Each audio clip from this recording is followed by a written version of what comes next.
देखते हैं बातचीत चैप्टर जो है वो बातचीत अध्याय जो है वो लिखा गया है बालकृष्ण भट्ट जी के द्वारा।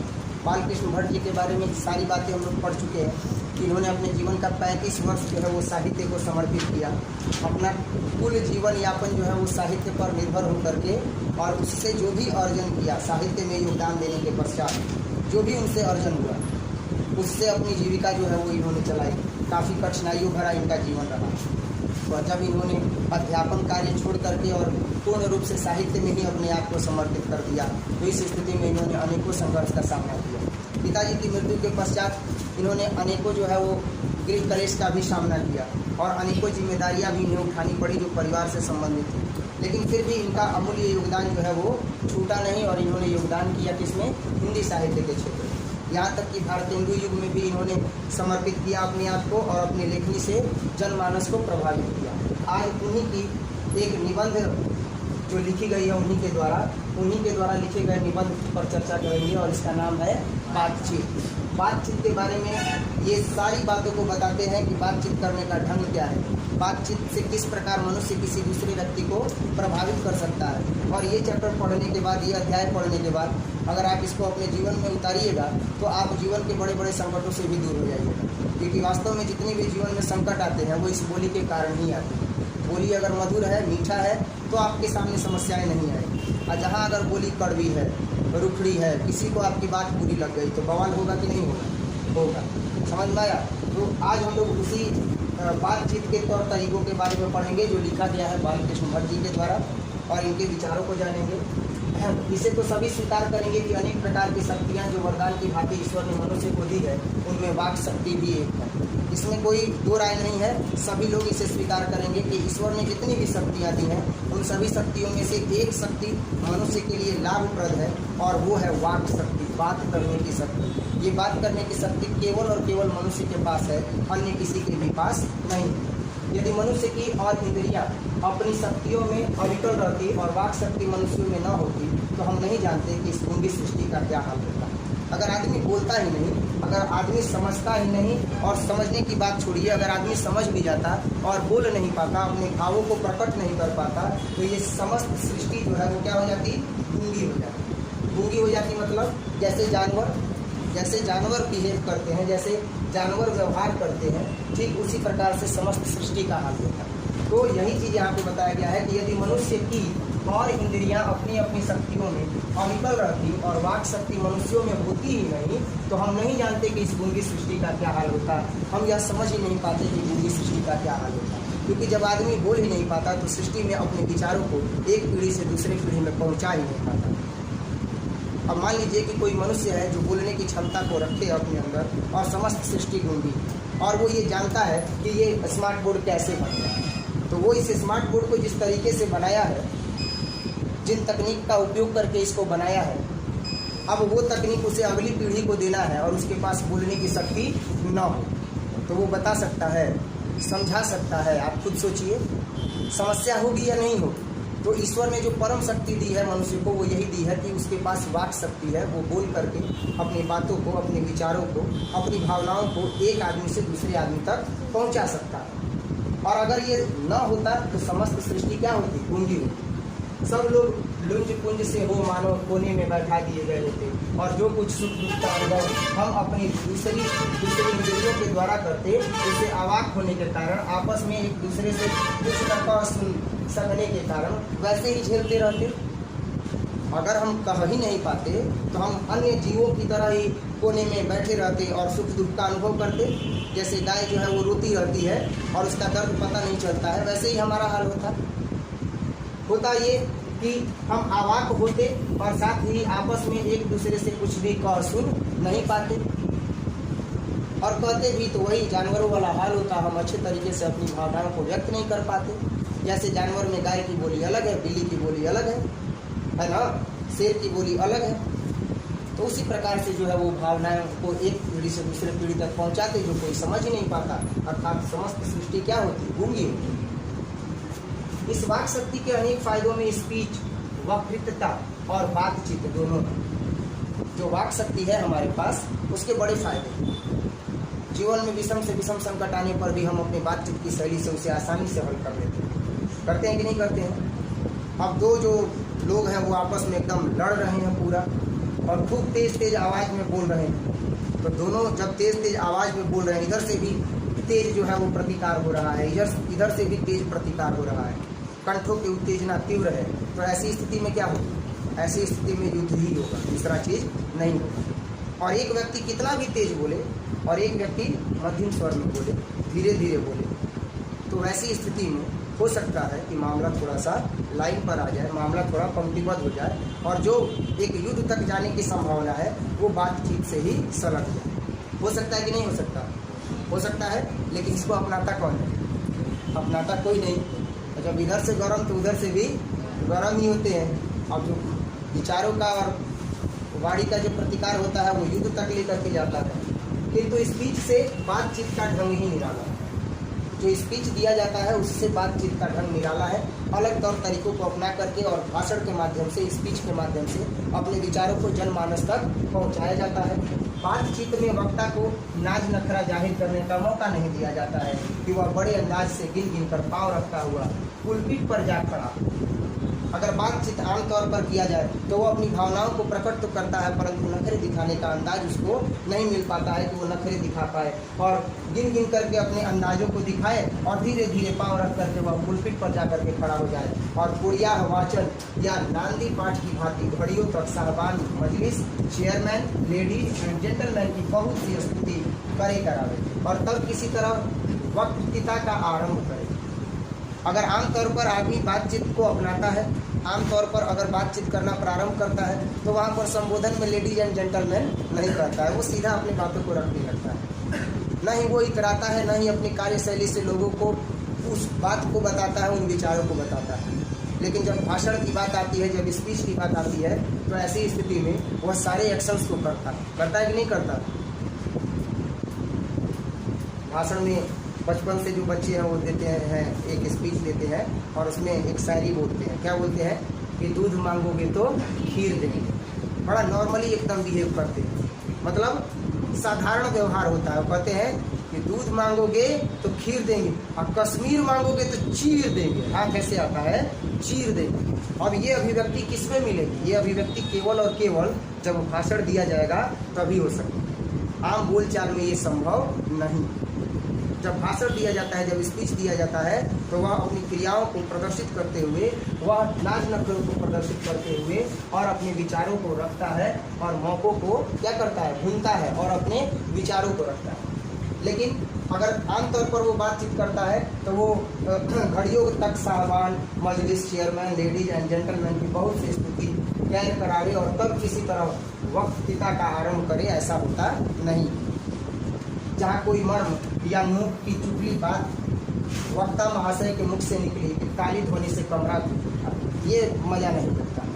लेकिन अगर स्पीच होता है तो अगर कोई भी मर्म या कोई भी घटना या कोई भी शेरो शायरी होती है भाषण में जिसमें अपनी भावनाओं को व्यक्त किया गया है, तुरंत जो वक्ता बोल रहे हैं उनकी आवाज़ों को सुन करके श्रोता क्या करने लगते हैं? ताली बजाने लगते हैं। माहौल एकदम गुंजयमान हो जाता है, काफ़ी सुंदर लगता है।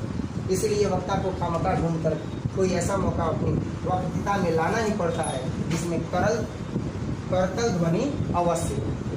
यानी जो स्पीच देने वाले होते हैं, जो वक्ता होते हैं, उनको अपने उस वक्तव्य में कुछ न कुछ ऐसा चीज़ लाना ही पड़ता है जिससे सुन करके और जो श्रोता है वो मंत्रमुग्ध हो जाए और क्या बजाने लगे? ताली बजाने लगे। तो ये सारे जो गुण हैं वो केवल और केवल स्पीच में ही मिलते हैं, आम बोलचाल की भाषा में नहीं। अब आम बोलचाल की भाषा में हम आपको कितना भी समझाएं, आप समझेंगे और खूब सुंदर सुंदर बात बता रहे हैं, खूब मोटिवेट कर रहे हैं, खूब उत्प्रेरित कर रहे हैं आपको, और आप अपने लक्ष्य के लिए उत्प्रेरित ही रहो। अब वहीं 10 लोग बैठे हुए हैं, 20 लोग बैठे हुए हैं, सैकड़ों लोग बैठे हुए हैं और उनको समझा रहे हैं, और जैसे आपको समझा रहे हैं वैसे ही समझा रहे हैं। अब वहाँ पर कोई बात अच्छी लग गई और एक ताली जैसे ही बजी तो सभी लोगों की तालियाँ बजने लगती और करलता ध्वनि जो है वह उत्पन्न होने लगती है। यही अगर आगे देखा जाए तो इसमें बताया गया है कि वही हमारी साधारण बातचीत का कुछ ऐसा घरेलू ढंग है कि उसमें न तो करतल ध्वनि का कोई मौका है और न लोगों के पहपहे उड़ाने की कोई बात रहती है। हम इस तरीके से बात करते हैं कि वहाँ पर ना तो कोई करतल ध्वनि होती है और ना ही वहाँ पर कहे उड़ाने की बात रहती है। हम दो आदमी प्रेम पूर्वक संलाप कर रहे हैं, हम दो आदमी हैं प्रेम पूर्वक बातचीत कर रहे हैं। अब उसमें कोई भी जो है वो करतल ध्वनि उत्पन्न नहीं होगी, तालियों की गड़गड़ाहट नहीं होगी। समझ में आ रहा है ना? तालियों की गड़गड़ाहट का मतलब समझ में आ रहा है? तालियों की गड़गड़ाहट का मतलब कि आपको प्रेरित किया जा रहा है कि आपकी बातों से हम प्रभावित हो रहे हैं, आपके विचार अति उत्कृष्ट हैं, तो आप बोलते रहिए और हम क्या करते रहेंगे, सुनते रहेंगे। ताली बजाने का मतलब यही होता है। और आपने देखा होगा कि वक्ता जब कभी भी अगर अपनी बातों को रखते हैं और ताली नहीं होती थी, वो कहते हैं कि मैं चाहूँगा कि मेरे इस शायरी का स्वागत आप तालियों की गड़गड़ाहट के साथ करें। अब ऐसे हम दो लोग बात कर रहे हैं, संलाप कर रहे हैं, तो क्या वहाँ पर करतल ध्वनि उत्पन्न हो सकती है? अब वहाँ पर कहा जाएगा कि नहीं, मैं जो कहने वाला हूँ उसके लिए तालियों से आप स्वागत कीजिए? नहीं हो सकता है। तो आम बोलचाल में जो हम बातें करते हैं तो उसमें एक ऐसा घरेलू ढंग है कि उसमें न तो करतल ध्वनि का कोई मौका है और न लोगों के कहे उड़ाने की कोई बात ही रहती है। हम दो आदमी प्रेम पूर्वक संलाप कर रहे हैं, कोई चुटकीली बात आ गई या कोई चुटीली बात आ गई तो हंस पड़े। मुस्कुराहट से होठों का केवल फड़क उठना ही इस हंसी की अंतिम सीमा है। अगर हम बात कर रहे हैं और कोई हंसी ठिठोली वाली बात आ गई, हम मुस्कुरा दिए, बस इतना में ही हम दोनों लोग क्या है, खुश हैं कि हम लोगों का प्रेम संबंध काफ़ी अच्छा है, हम लोगों की व्यवहारिकता काफ़ी अच्छी है, हम लोगों में इतनी अच्छी व्यवहारिकता है कि एक दूसरे की बातों को पसंद करते हैं। हम आपको देखते हैं तो हम मुस्कुरा दिए, आप हमको देखते हैं तो आप मुस्कुरा दिए। यही दो लोगों के संलाप के बातचीत की जो है वो परिसीमा होती है। मुस्कुराहट से होठों का केवल फड़क उठना है इस हंसी की अंतिम सीमा है। स्पीच का उद्देश्य सुनने वालों के मन में जोश और उत्साह पैदा करना होता है। स्पीच का मतलब क्या होता है कि जो सुनने वाले हैं उनके मन में जोश उत्पन्न हो जाए, उनके मन में उत्साह उत्पन्न हो जाए। अब कई बार आपने देखा होगा कि जो मोटिवेशनल स्पीकर होते हैं वो मोटिवेटिंग लाइन्स बोलते रहते हैं। क्यों बोलते हैं? क्योंकि उसको सुन करके आप प्रेरित हो जाए, आप पढ़ने के प्रति जो है, आप अपने कोई भी कार्य करने के प्रति, आप जिस फील्ड में जो कार्य कर रहे हैं उसके लिए समर्पित हो जाए और दिन रात उसमें लगे रहें, लेकिन अपने स्वास्थ्य का ध्यान देते रहें और दिन रात उस कार्य में लगे रहें, तभी सफलता मिलेगी, अन्यथा सफलता नहीं मिलेगी। अब एगो दूगो बकलोल कुरकुरे लेके खाता है, कुरकुरे से क्या होगा? कुरकुरे से पेट में बढ़ा जाएगी, अब बढ़ा जाए तो फिर अब हॉस्पिटल में भर्ती करेगी पड़ेगी। एग्जाम नज़दीक है तो सेहत का ध्यान देना जरूरी है कि नहीं है? हम कह रहे हैं कि हमारा स्टूडेंट हो या कोई भी स्टूडेंट हो, खूब 8-9 घंटा पढ़ रहा है मन लगा करके, खाए ही नहीं, अल्पाहारी होना चाहिए। समझ में आ रहा है ना? अल्पाहारी होना चाहिए। पर अल्पाहारी का मतलब ये हुआ कि आप प्रोटीन जो भी है जिस भोजन में, आप उसको ग्रहण कीजिए। हम अगर 5-5 रुपये का कुरकुरे 4 को 5 को खरीद कर गिला सकते हो, अब 50 रुपया 60 रुपये किलो सेव है, 5 रुपये मिला के आधा किलो सेव खरीद सकते हो कि नहीं खरीद सकते हो? हम बड़ पागल छीन के कुरकुरे रख दिए हैं बैग में, हम नहीं देंगे। समझ में आया? जब जाओगे तो भले आप उसके बदले में कुछ दूसरा दे देंगे, लेकिन वो नहीं देंगे। स्वास्थ्य के प्रति चिंतित रहना है, क्योंकि अगर आप ऐसा करोगे तो पता चला यही सब खाओगे, क्लासेस चलते रहेंगे कंटिन्यू। अभी देख रहे थे हमारा आवाज़ फंसा हुआ था, कल कितना प्रयास किए तब जा करके ये आवाज़ सही हुआ, आज पढ़ा भी रहे। हो सकता था कि क्लास आज बंद ही रहता, कई दिन से चल रहा था ना ये। हम भी क्या कर रहे थे, यहाँ गर्म पानी पी रहे थे, जा रहे थे तो ठंडा पानी, नॉर्मल पानी, ठंडा नहीं नॉर्मल पानी, हैंडपम्प चलाया और पानी लेके पी लिया, वही दिक्कत कर रहा था। टोन यही है, धीरे धीरे ही है टोन, लेकिन लगातार बोलने की वजह से दिक्कत कर रहा था। ये डॉक्टर साहब बताए कि ये गर्म हो जाता होगा, जिसकी वजह से ये सूजन इसमें आता है और वो फूल जाता है तो आपकी आवाज़ नहीं निकल पाती है। तब क्या किया जाए? तो गर्म पानी का ही केवल सेवन कीजिए। कर रहे हैं गर्म पानी का सेवन, सही। बाकी कुछ तुम लोगों का भी दया है, हल्ला नहीं कर रहे हो तो धीरे धीरे बोल रहे हैं तो भी प्रभाव पड़ रहा है। तो इस तरीके से अगर देखा जाए तो जो स्पीच सुनने वाले होते हैं, स्पीच सुनने वालों पर सबसे ज़्यादा प्रभाव यही उत्पन्न होता है कि स्पीच का उद्देश्य केवल और केवल ये होता है कि मन में जोश हो जाए और उत्साह जन्म ले ले, यानी उत्साह पैदा हो जाए। घरेलू बातचीत, मन रमाने का ढंग, मन की मन उग रहा है, बातचीत नहीं कर पा रहे हैं, मन उग रहा है, मन बहुत ज़्यादा व्यथित है, तो ऐसी स्थिति में हम क्या करेंगे कि हम 2-3 लोग मिल करके और बातचीत करने लगे तो मन रमने लगा उसमें, यानी कि जो समस्या थी उससे ध्यान हट गया और अब ध्यान केवल और केवल बातचीत पर है। हम लोग बातचीत कर रहे हैं तो मन रमाने का केवल एक ढंग है, ठीक है। उसमें स्पीच की वह संजीदगी बेकदर हो धक्के खाती फिरती है और आम जन जब बात करने लगते हैं तो ऐसी स्थिति में स्पीच की जो संजीदगी होती है, स्पीच की यानी कि भाषण की जो खूबसूरती होती है वह धक्के खाती फिरती है। इसका मतलब ये है कि अगर मान लिया जाए कि कोई व्यक्ति है जो स्पीच दे रहा है, वक्ता है जो भाषण दे रहा है, और आप उसके भाषण को न सुन करके आप आपस में बातचीत कर रहे हो, तो जो स्पीच की संजीदगी है वो बेकदर हो जाती है, यानी अब उस भाषण की सुंदरता नहीं रह जाती। और अगर आप उसे सुनते हो, आप उससे सुन करके उत्प्रेरित होते हो, तालियों की गड़गड़ाहट के साथ, करतल ध्वनि के साथ आप उनके वक्तव्य का स्वागत करते हो, तो जो वक्ता होते हैं उन्हें भी उत्तेजना मिलती है, वो भी उत्प्रेरित होते हैं अपने वक्तव्यों को रखने के लिए, और आपके उस उत्साह से उन्हें एक अलग ही ऊर्जा का आभास होता है। लेकिन अगर उसी समय कोई दूसरा व्यक्ति आपस में बैठ करके बातचीत करने लगे, आपस में मन रमाने लगे, तो ऐसी स्थिति में जो स्पीच है उसकी संजीदगी बेकदर होकर के धक्के खाती होती है। जहाँ आदमी की अपनी ज़िंदगी मज़ेदार बनाने के लिए खाने पीने चलने फिरने आदि की ज़रूरत होती है, वहाँ बातचीत को भी उसकी अत्यंत आवश्यकता है। यानी कि बातचीत करने का भी जो अंदाज है वो होता है, जैसे आदमी को अपने जीवन जीने के लिए खाने पीने की आवश्यकता है, चलने फिरने की आवश्यकता है, तो बातचीत करने का भी कुछ आवश्यक परिसीमा है। उन परिसीमाओं के अंतर्गत ही बातचीत किया जाए तो सुंदरता आती है, अन्यथा बातचीत के बाद सुंदरता उत्पन्न नहीं है। जो कुछ मवाद या धुआं जमा रहता है वह बातचीत के जरिए भाप बनकर बाहर निकल पड़ता है। मान लीजिए कि हम दो लोग हैं और हमारे मन में कटाक्ष है, हम हैं और कोई एक व्यक्ति है और दोनों लोगों के मन में मुटाव है, हम एक दूसरे को जो है वो देखना नहीं चाहते हैं, एक नज़रों से एक बार भी एक दूसरे को देखना नहीं चाहते हैं। अगर सामने देखते हैं तो हमारा तेवर अलग और उनका तेवर अलग। तो ये जो मन में मवाद भरा हुआ है, ये मन में जो विकार भरा हुआ है, वो दूर कैसे होगा? तो केवल और केवल बातचीत से। बातचीत कर लें, समस्या का समाधान मिल जाएगा और फिर हम दोनों का संबंध प्रेम पूर्वक हो जाएगा। तो वही ये यहाँ पर बताया गया है कि जो कुछ मवाद या धुआं जमा रहता है वह बातचीत के जरिए भाप बनकर बाहर निकल पड़ता है। चित्त हल्का और स्वच्छ हो, परम आनंद में मग्न हो जाता है। चित्त जो है वह क्या हो जाता है? हल्का हो जाता है। यानी कि व्यक्तित्व में अब कोई भी जो है वह टेंशन नहीं होता है, कोई भी चिंता नहीं होती है, क्योंकि बातचीत से हमने समस्या का हल निकाल लिया। हमने बातचीत किया और समस्या का हल जैसे ही निकाल लिया तो अब कोई भी समस्या नहीं है, अब मन एकदम प्रसन्न है और चित्त हल्का हो गया। तो ये बातचीत जो है वो इतना ज़रूरी है कि वो अगर जब कभी भी मन में मवाद या धुआं जमा रहे, यानी कि अगर विकार जमा रहे दो लोगों के प्रति, दो लोगों के बीच में, तो ऐसी स्थिति में बातचीत के जरिए उसका हल निकाला जा सकता है। बातचीत का भी एक खास तरह का मजा होता है। जिनको बातचीत करने की लत पड़ जाती है वे इसके पीछे खाना पीना भी छोड़ बैठते हैं। जिसको बातचीत करने की लत पड़ जाती है वो खाना पीना भी छोड़ बैठते हैं। ये रियलिटी है, समझ में आया? ये लाइन काफ़ी ज़्यादा प्रभावशाली है कि जिनको बातचीत करने की लत पड़ जाती है वे इसके पीछे खाना पीना भी छोड़ बैठते हैं। न खाने का फिक्र होता है और न पानी पीने का फिक्र होता है। बातचीत का अगर लत पड़ जाए तब, अगर आप अपनी बातों से किसी दूसरे व्यक्ति को प्रभावित कर लो तब अपना बड़ा फर्ज कर देना उन्हें पसंद आता है, पर वे बातचीत का मज़ा नहीं खोना चाहते। यानी कि अपना जो भी कुछ खोना है, फर्ज करना मतलब अपना नुकसान करना। तो बातचीत के चक्कर में वो अपना चाहे कितना भी बड़ा नुकसान कर लें, लेकिन बातचीत करना छोड़ना नहीं चाहते हैं। जिसको बातचीत के मज़े का जो है वो स्वाद लग जाता है, वो बातचीत करना नहीं छोड़ता है, चाहे कितना भी घाटा लग जाए, वो बातचीत जरूर करना चाहता है।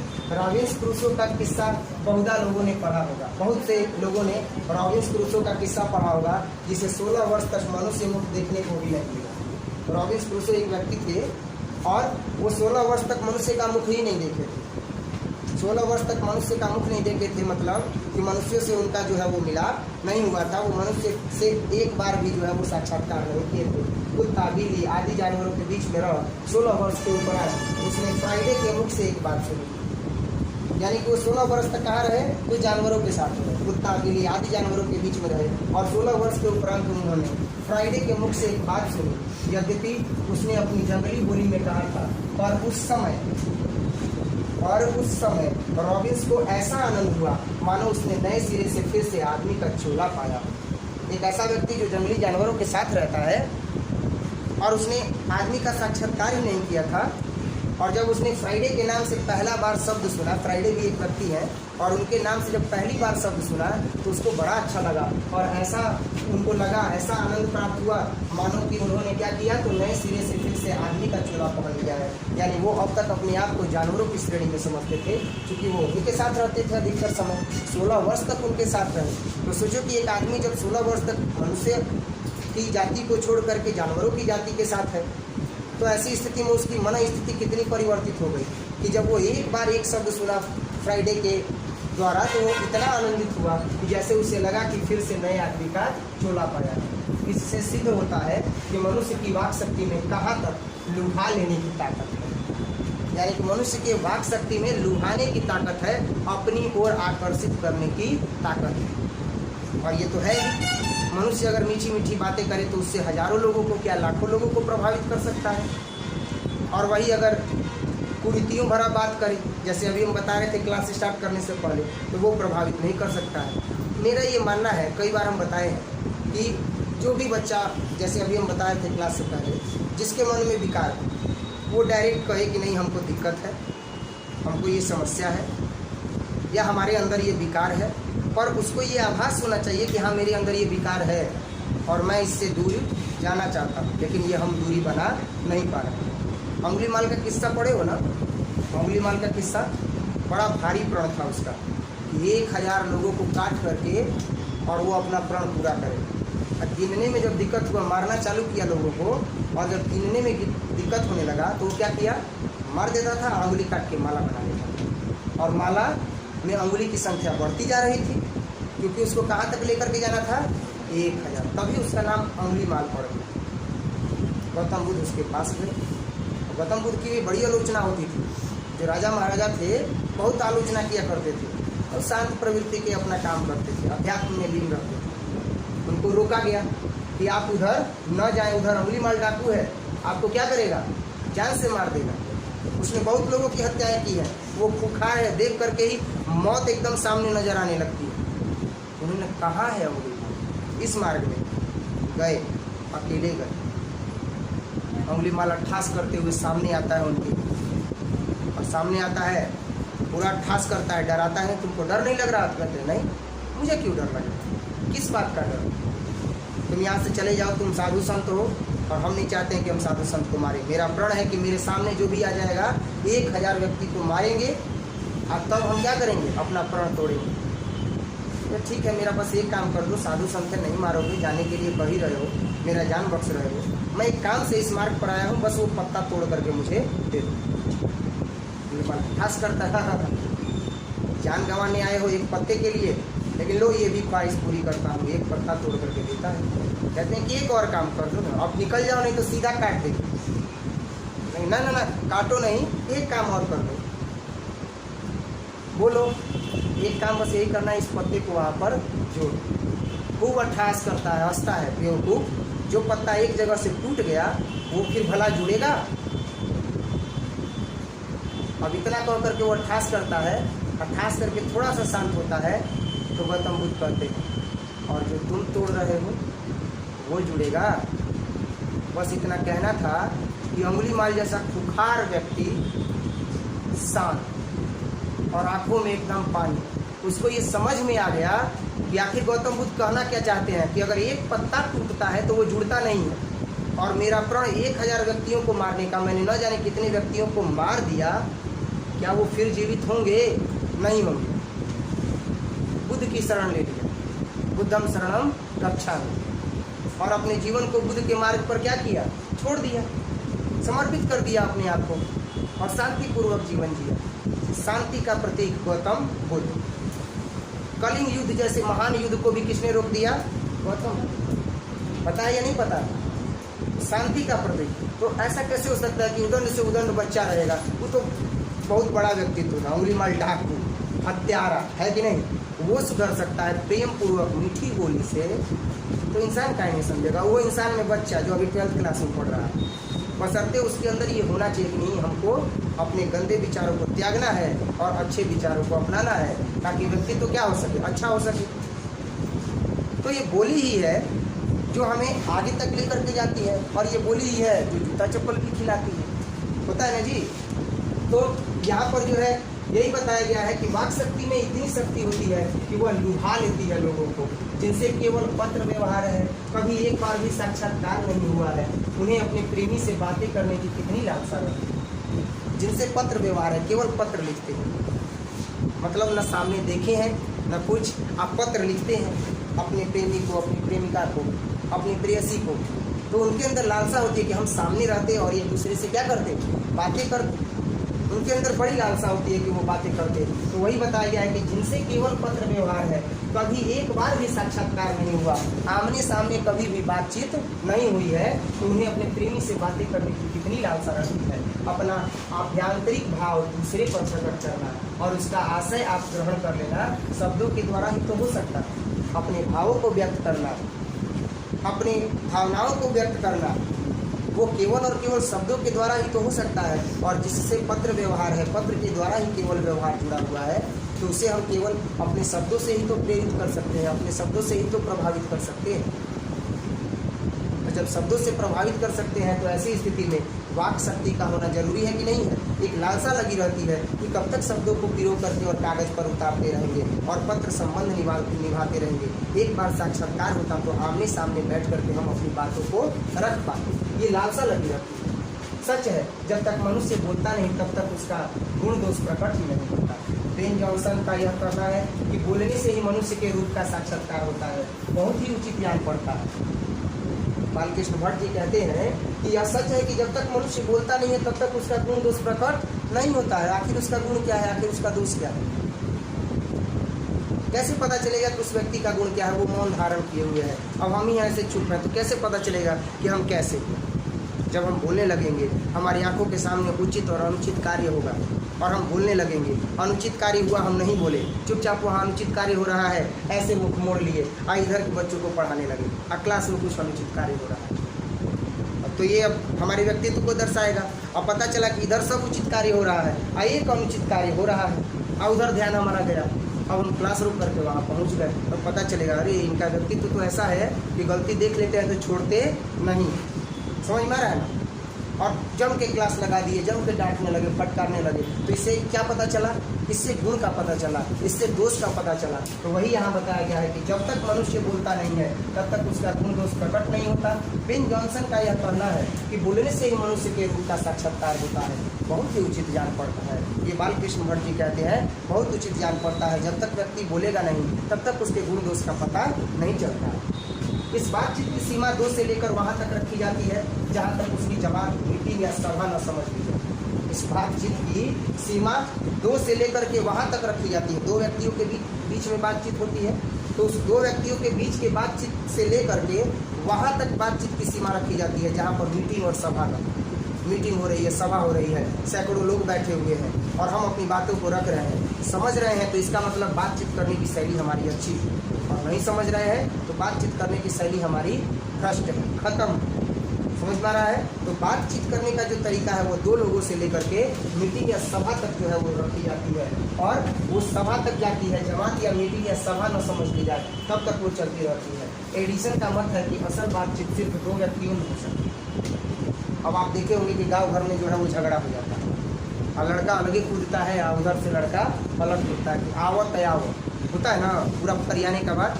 तो वैसे में घर के मेंबर क्या करते हैं, जो पारिवारिक सदस्य होते हैं वो क्या करते हैं, मारते हैं, डांटते हैं, फटकारते हैं। और लड़कों को पहले घर में बाहर नहीं निकलना, उधर से परिवार का एक मुखिया आते हैं और इधर से परिवार के एक मुखिया आते हैं, देखे हुआ। और दोनों परिवार के मुखिया बैठ करके बात करते हैं और समस्या का हल निकल जाता है। तो जो असल में बातचीत होती है वो 2 लोगों के बीच होती है। और जब 2 लोगों से अधिक अगर हो जाते हैं तो वहाँ पर विवाद होता है। और वहीं जब 2 लोग जो प्रौढ़ व्यक्ति हैं, जो उम्रदराज व्यक्ति हैं, जो जीवन का कुछ अनुभव अपने अंदर निहित किए हुए हैं, तो वो लोग जब बातचीत करते हैं तो हर एक समस्या का हल निकल जाता है। आपने देखा भी होगा ऐसा।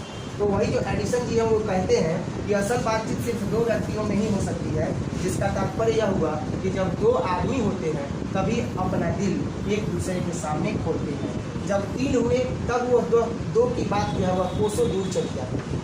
जब 2 व्यक्ति होते हैं तो अपने दिल खोल करके बातें करते हैं, अपने दिल की बातें करते हैं। और जहाँ 3 व्यक्ति हो जाते हैं तो 3 व्यक्ति हो जाने के बाद अब वह बातचीत नहीं रह जाती है, बल्कि वह बातचीत कहाँ तक चली जाती है, कोसों दूर तक चली जाती है। अर्थात इसके कहने का मतलब है इस पंक्ति का कि जो बातचीत होती है वह अब पूरे समाज में फैल जाती है। और जो दिल खोल करके बातचीत की जाए वो तो व्यक्तिगत विचार हुआ, वो तो व्यक्तिगत मसला हुआ। अब वो व्यक्तिगत विचार और वो मसला केवल उन 2 व्यक्तियों के बीच ही रहना चाहिए। इसीलिए एडिसन जी कहते हैं कि जो बातचीत होती है वो असल में 2 व्यक्तियों के बीच ही हो सकती है, क्योंकि 2 व्यक्ति दिल खोल करके बात करते हैं। और तीसरा व्यक्ति अगर आ जाए तो वो बातचीत कहाँ है, क्योंकि वो बात तो फिर अब हर जगह फैल जाएगी। कोसों दूर तक चली जाएगी, उस बातचीत का कोई औचित्य नहीं।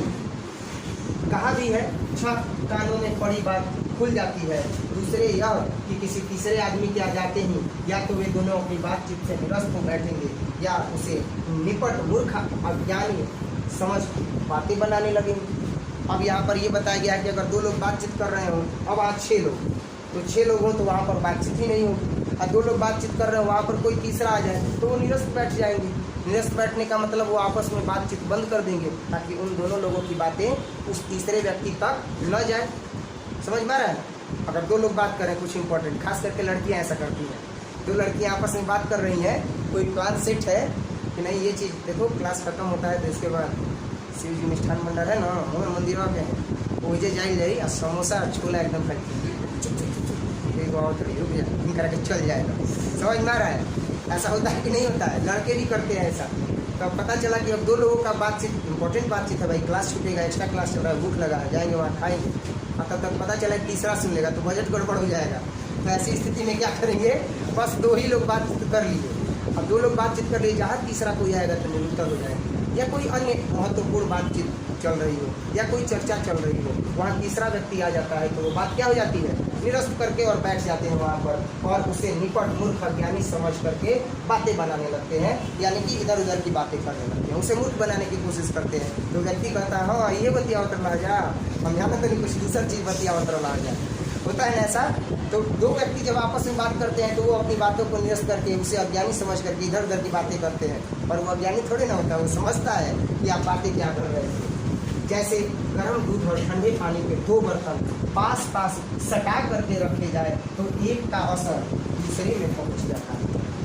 बड़ा ही सुंदर उदाहरण दिया गया है कि अगर दूध का बर्तन है और वो गर्म है और ठंडा पानी है, अगर दोनों को सटा करके रखा जाए तो ऐसी स्थिति में एक दूसरे पर उसका प्रभाव पहुंच जाता है। यानी जो गर्म पानी होता है, गर्म दूध होता है, उसे पानी में जब रखा जाता है तो पानी ठंडा होता है। तो जब पानी ठंडा होता है तो वो दूध को क्या कर देता है, ठंडा करता है। दूध को क्या करता है, ठंडा करता है कि नहीं करता है?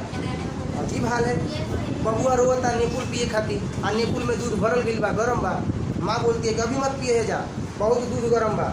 तो नानी क्या बोलती है, दादी क्या बोलती है, दूध गरम बा तो बाल्टी में पानी भरो और ओकरा में नेपुल के डाल के घुमाओ। और जब घुमाया जाता है तो क्या होता है, दूध ठंडा हो जाता है। इससे ये चीज़ स्पष्ट होता है कि शांत प्रवृत्ति का व्यक्ति जो होता है उससे अगर गर्म प्रवृत्ति का व्यक्ति अगर भिड़ता है तो शांत प्रवृत्ति वाले व्यक्ति का पलड़ा हमेशा भारी रहता है।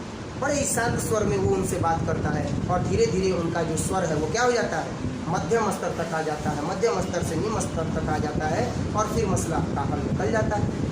तो बड़ा ही एक सुंदर उदाहरण दिया गया कि जैसे गर्म दूध और ठंडे पानी के 2 बर्तन पास पास सटा करके रखे जाए तो एक का असर दूसरे में पहुंच जाता है, अर्थात दूध क्या हो जाता है, ठंडा हो जाता है और पानी क्या हो जाता है, गर्म हो जाता है। ये भी है, दूध तो ठंडा हो जाएगा लेकिन अब उसकी गर्माहट कहाँ जाएगी, पानी में जाएगी।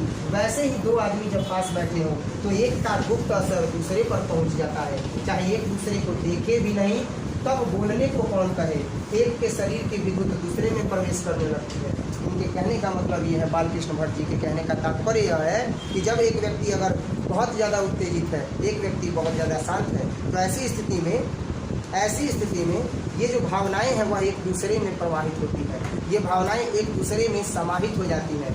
कैसे? तो इस स्थिति में देखा जाता है कि जो शांत प्रवृत्ति का व्यक्ति होता है शांत चित्त से बात करते हुए और जो गर्म चित्त का व्यक्ति है उसको क्या कर देता है, शांत कर देता है।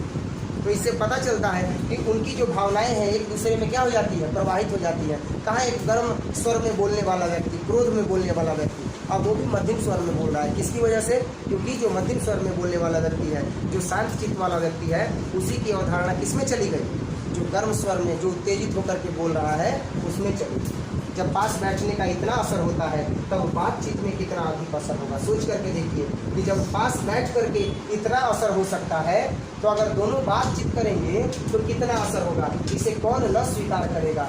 अस्तु अब इस बात को 3 आदमियों के साथ देखना चाहिए, यानी अब जो है इस बात को हम लोग 3 आदमियों के साथ देखें। अभी तक 2 आदमी की चर्चा कर रहे थे कि असल बातचीत कितने लोगों के बीच होती है, 2 लोगों के बीच। दिल खोल के बातें करते हैं, दिल में कोई भी मैल नहीं रखते, जो समस्याएं हैं वो खोल करके रख देते हैं और एक दूसरे से साक्षात्कार करके बातें करते रहते हैं। लेकिन अब अगर हम 3 लोगों के बीच की बातचीत करें, अगर हम इस बात को 3 आदमियों के साथ देखें तो मानो एक त्रिकोण सा बन जाता है। तीनों चित्त मानो 3 कोण है और तीनों की मनोवृत्ति के प्रसरण की धारा मानो उस त्रिकोण के 3 रेखाएं, यानी 3 लोग जो हैं 3 लोगों को सम्मिलित करते हैं और 3 लोग बातचीत करते हैं। तो ऐसा पता चलता है कि तीनों लोगों का जो मन चित्त है वो त्रिकोण है। त्रिकोण का मतलब 3 दिशाओं में 3 कोण है।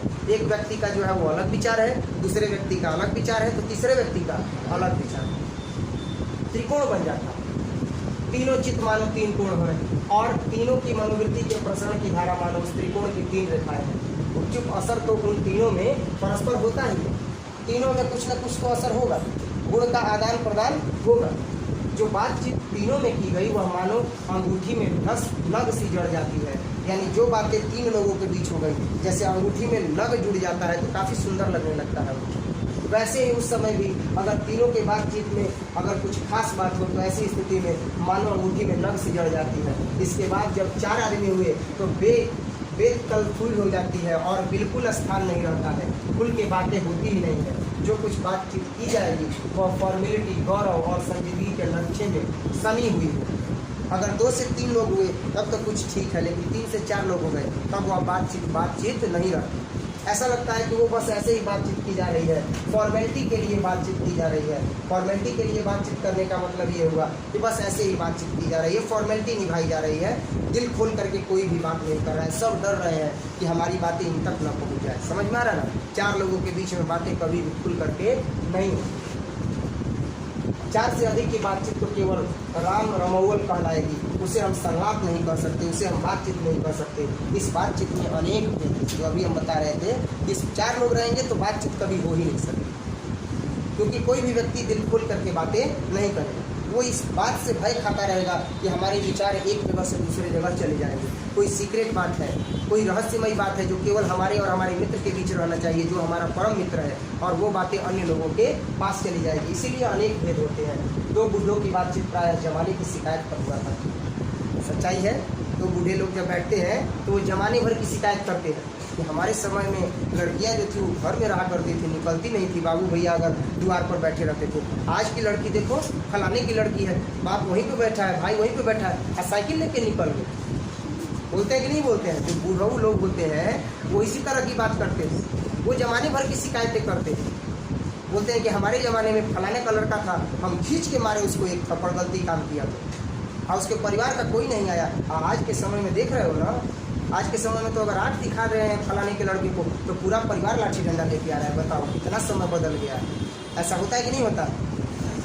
पहले एक ज़माना था जब गांव का कोई भी लड़का अगर कहीं पर भी घूम रहा है, पढ़ने गया आदर्श हाई स्कूल चौसा में या चौबे के छौनी, अब पता चला कि स्कूल चल रहा है, क्लास चल रहा है, और वो क्या कर रहा है तो रोड पर घूम रहा है, और गाँव का एक व्यक्ति देख लिया, साइकिल से जा रहा है, मोटरसाइकिल से जा रहा है या पैदल जा रहा है, और रुक करके बस बोला बबुआ एहिजा का, और उसके मन में डर आ गया कि अगर हम नहीं जाएंगे क्लास में तो ये घर पर बोलेंगे, और घर पर बोलेंगे तो बाबू धर के कुटी है। तुरंत भाग करके जाता था स्कूल में, ना आई नहीं, बस जाते नहीं। और आज के समय में डर है नहीं, बिल्कुल डर नहीं, टीचर से डरे नहीं है। पहले हम लोग देखते थे टीचर ऐसे आ रहे हैं इस रास्ते से तो हम लोग इस रास्ते में घुस जाते थे, और आज का बच्चा आवत रहता हो कोनो दिक्कत नहीं। और क्लास में डांट दिए अगर टीचर, क्लास में अगर टीचर डांट दिए तो क्या होता है, और यह निकला था बताओ होता है ना, डायरेक्ट यही होता है। लड़का जो है गुंडेबाजी करता है, पता है कि बहरिया निकला तो बताओ होता है। आज जिस दिन मान लो कि राउडी टीचर से अगर मुलाकात हो गया तब क्या होगा? बच्चों को ये सोचना चाहिए कि आप जो काम कर रहे हो वो काम करके टीचर छोड़ दिए, उस जीवन से वो आगे बढ़े हैं ना। अनेकों अनुभवों का भंडार है, लेकिन वो दिखाना नहीं चाहते। नहीं तो हो सकता है कि आपका जितना गैंग हो उससे ज़्यादा गैंग उनका हो, है कि नहीं? गैंग लेकर के आने वाले होते हैं गैंग गैंगस्टर, रॉकी तो अकेला ही आएगा, है ना?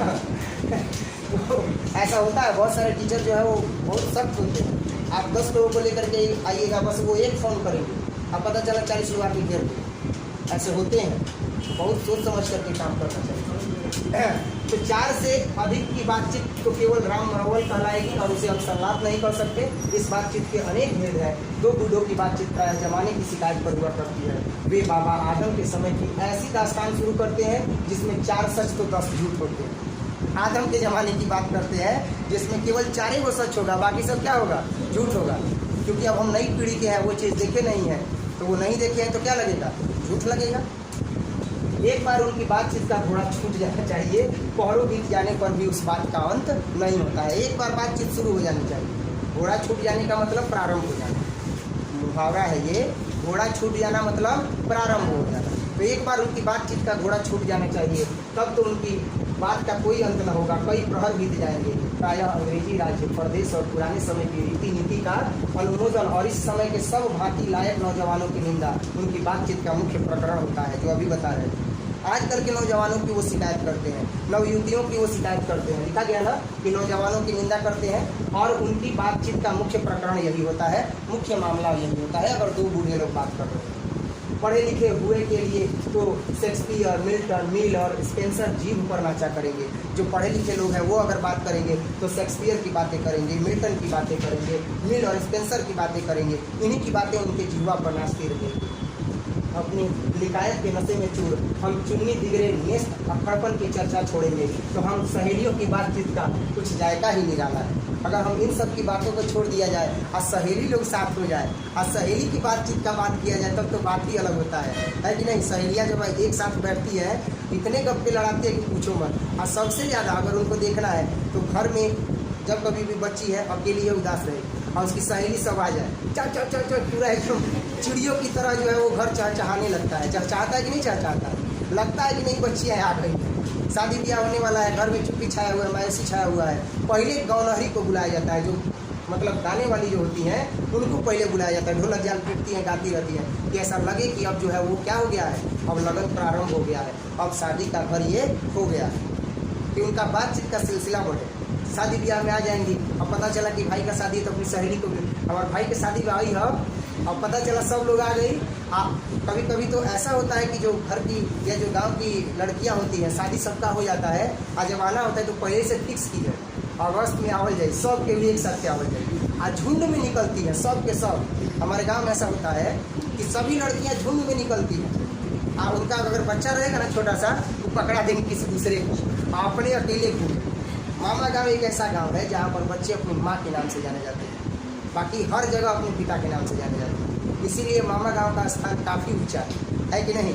श्री कृष्ण भगवान का भी मामा से काफ़ी बढ़िया नाता रहा है, ये तो सबको पता है। तो मामा का तो बात ही अलग है। बस इसी को कंप्लीट करेंगे। तो अपनी लिकायत के नशे में चूर हम चुन्नी दिगरे देश अखड़पन की अगर चर्चा छोड़ दें तो हम सहेलियों की बातचीत का कुछ जायका ही निराला है। रस का समुद्र मानो उमड़ा चला आ रहा है, उसका पूरा स्वाद उन्हीं से पूछना चाहिए जिन्हें ऐसों की रस सनी बातें सुनने से कभी भाग्य लड़ा है।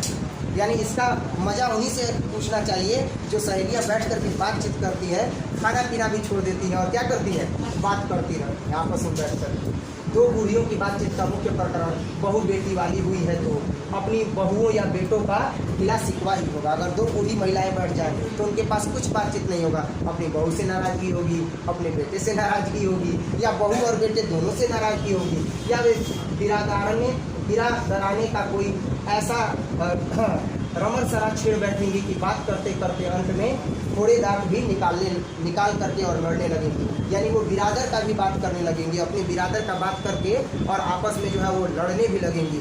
इस तरह की बातचीत जो है वह दो बूढ़ी महिलाओं के बीच में होती है। इसके आगे हम देखेंगे कल, और कल यह कंप्लीट हो जाएगा। ठीक है, कल सर हाँ, कल क्लास जो है वो बंद रहेगा। ये क्लासरूम जो है वो पेंट होगा, तो इस वजह से क्लासरूम पेंट होगा तो बंद रहेगा क्लास। आज कौन सा दिन है? ठीक है, हाँ हम बता रहे हैं, शुक्रवार और शनिवार 2 दिन क्लास बंद रहेगा। शुक्रवार को तो होगा, एक कोटिंग होगा, या देखते हैं कितना होता है, इसके बाद जो है वो बताएंगे अंकल जी, उस हिसाब से होगा। और बाकी तो फिर सामान उमान फर्क लगाना होगा ना सब, ये भी लगाना होगा, स्मार्ट बोर्ड भी फिर लगाना होगा, तो कुछ काम बढ़ जाएगा। इस वजह से 2 दिन क्लास बंद रहेगा। रविवार को क्लास चलेगा। हाँ, रविवार को क्लास नहीं है, एक्स्ट्रा टेस्ट है, तो देखा जाएगा। एक मिनट पहले इसको बंद करो।